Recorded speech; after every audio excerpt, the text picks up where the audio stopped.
അപ്പോസ്തലന്മാരുടെ പ്രവൃത്തികൾ അധ്യായം 6. ആ കാലത്ത് ശിഷ്യരുടെ എണ്ണം വർദ്ധിച്ചുകൊണ്ടിരുന്നപ്പോൾ പ്രതിദിന ഭക്ഷ്യവിതരണത്തിൽ തങ്ങളുടെ വിധവമാർ അവഗണിക്കപ്പെടുന്നുവെന്ന് യവനരായ യഹൂദർ എബ്രായർക്കെതിരെ പരാതി ഉയർത്തി. അപ്പോൾ അപ്പോസ്തലന്മാർ 12 പേരും കൂടി ശിഷ്യ സമൂഹത്തെ വിളിച്ചു വരുത്തി ഇങ്ങനെ പറഞ്ഞു: സഹോദരങ്ങളെ, ഞങ്ങൾ ദൈവവചന ഘോഷണം അവഗണിച്ച് ഭക്ഷണ വിതരണത്തിൽ ശ്രദ്ധിക്കുന്നത് ശരിയല്ല. അതിനാൽ ആത്മാവും വിവേകവും നിറഞ്ഞവരും സുസമ്മതരുമായ 7 പേരെ നിങ്ങളുടെ ഇടയിൽ നിന്ന് തിരഞ്ഞെടുത്ത് കൊള്ളുക. അവരെ ഈ ചുമതല ഏൽപ്പിക്കാം. ഞങ്ങളോ പ്രാർത്ഥനയിലും ദൈവവചന ശുശ്രൂഷയിലും ഏകാഗ്രചിത്തതയോടെ വ്യാപൃതരായിരിക്കും. ഈ നിർദ്ദേശം സർവ്വസഭയ്ക്കും സ്വീകാര്യമായി.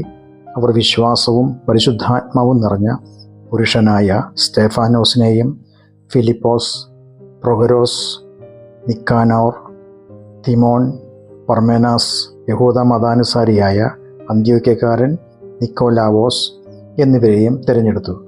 അവരെ അപ്പോസ്തലന്മാർ മുമ്പാകെ കൊണ്ടുവന്നു. അപ്പോസ്തലന്മാർ പ്രാർത്ഥിച്ച് അവരുടെ മേൽ കൈകൾ വെച്ചു. ദൈവവചനം വ്യാപിച്ചുകൊണ്ടേയിരുന്നു. യെരുശലേമിൽ ശിഷ്യരുടെ എണ്ണം മേൽക്കുമേൽ വർദ്ധിച്ചു വന്നു. പുരോഹിതന്മാരിലും അനേകർ ഈ വിശ്വാസത്തിന് അനുസരണമുള്ളവരായി തീർന്നു. അനന്തരം സ്തേഫാനോസ് കൃപയും ശക്തിയും നിറഞ്ഞവനായി ജനങ്ങൾക്കിടയിൽ വലിയ അത്ഭുതങ്ങളും അടയാളങ്ങളും പ്രവർത്തിച്ചു. എന്നാൽ വിമോചിതർ എന്ന് വിളിക്കപ്പെട്ടിരുന്ന സിനഗോഗിലെ ചില അംഗങ്ങളും കുറേനക്കാരും അലക്സാന്ദ്രിയക്കാരും കിലിക്കിയ, ആസിയ എന്നീ ദേശക്കാരിൽ ചിലരും എഴുന്നേറ്റ് സ്തേഫാനോസിനോട് തർക്കിച്ചു.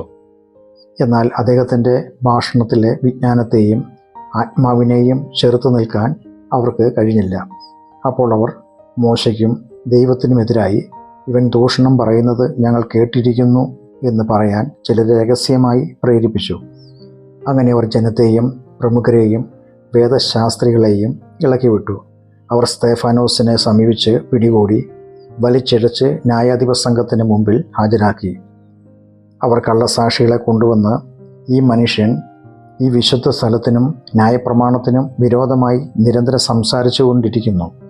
നസറായനായ യേശു ഈ സ്ഥലം നശിപ്പിക്കുമെന്നും മോശെ നമുക്ക് നൽകിയിരിക്കുന്ന ആചാരങ്ങളെ നീക്കിക്കളയുമെന്നും ഇവൻ പറയുന്നത് ഞങ്ങൾ കേട്ടു എന്ന് പറയിച്ചു. ന്യായാധിപ സംഘത്തിലിരുന്ന എല്ലാവരും സ്തേഫാനോസിനെ ഉറ്റുനോക്കിക്കൊണ്ടിരുന്നു.